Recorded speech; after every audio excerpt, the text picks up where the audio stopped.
Dis 'n geskiedkundige dag vir Suid-Afrika se buurland Zimbabwe. Nie net is die Robert Mugabe-era vandag amptelik iets van die verlede nie, maar Zimbabweërs het uiteindelik die kans om hulle land weer op die pad na ekonomiese herstel te kry. 'n Sterker ekonomie en minder politieke onrus in Zimbabwe sal natuurlik ook 'n groot uitwerking hê op Suid-Afrika, waarheen miljoene Zimbabweërs gevlug het vir oorlewing nadat Mugabe se rampspoedige beleid die land op sy knieë gedwing het.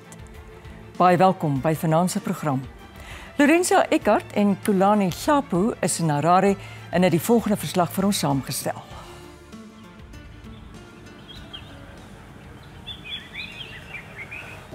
So, Kosa, excited to go and vote? Yes, much excited. High expectations in the air. That's why you've seen me woke up early in the morning just to try and catch the queue. Possibly to become the first voter, but hey, there are hundreds already there. But yeah, I'm much excited about it. You think it's going to be a free election? A free? Yes, it's going to be a free election. But fair? I don't know. And what do you think it means for the country? This election means it's the future for the country. People are going to decide their future, so I think it's the deciding election. It's more like the 1980 elections. Costa Capoporica is een van miljoene kiesers wat dag voor dag na die stembus gegaan het. Die 32-jarige werk by 'n gastehuis in Zimbabwe se hoofstad Harare. Hy is een van min in sy familie wat werk het. Vir hom gaan dit oor die ekonomie en daarom stem hy vir die Movement for Democratic Change, oftewel die MDC. Hy is een van baie wat vandag hulle krisis getrek het. Die 33-jarige Maria Chawengwa was 4 ure voor die stembus oopgemaak het, reeds in die tou. What do you think this election means for the country? Change for everyone that's here today. You can see the numbers and the scores of people that are here this morning. It's change for them. It means a better future for their children, for their grandchildren and for other people as well. Die aanloop tot die verkiesing was met tye gespanne. Die 2 voorloperkandidate, president Emmerson Mnangagwa van ZANU-PF en Nelson Chamisa van die MDC, het tot kort voor stemdag alles in die stryd gewerp.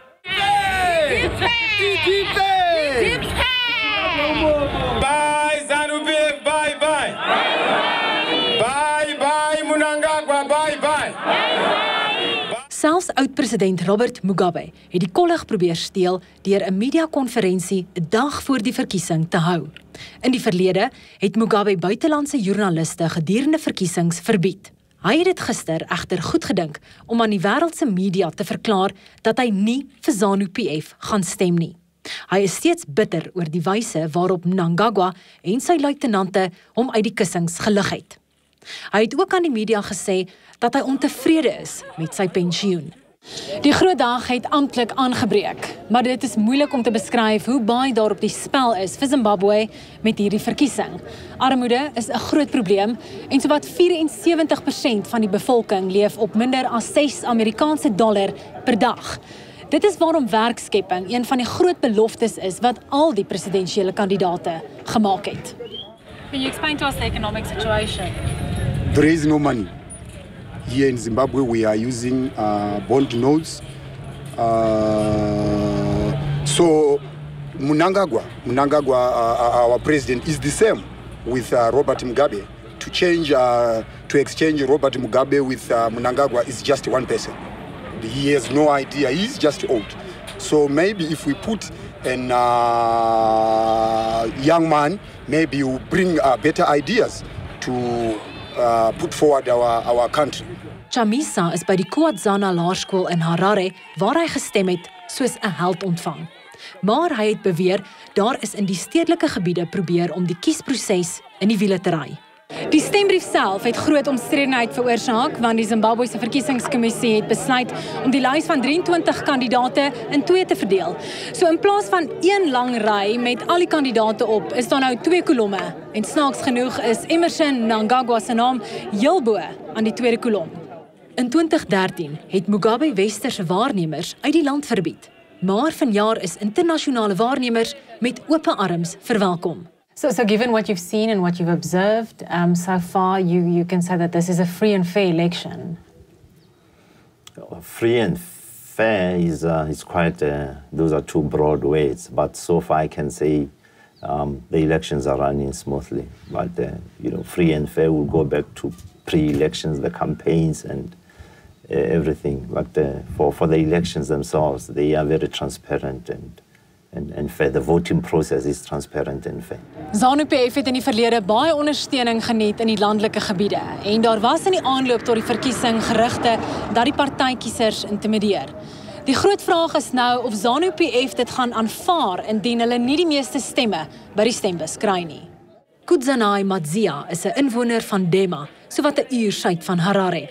Hy sê daar is mense in die platteland wat uit vrees vir ZANU-PF weer vir die party sal stem.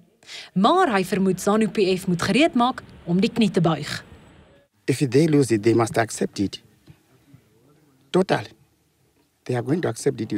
Despite we don't know what they are thinking about, but I think they are going to accept it.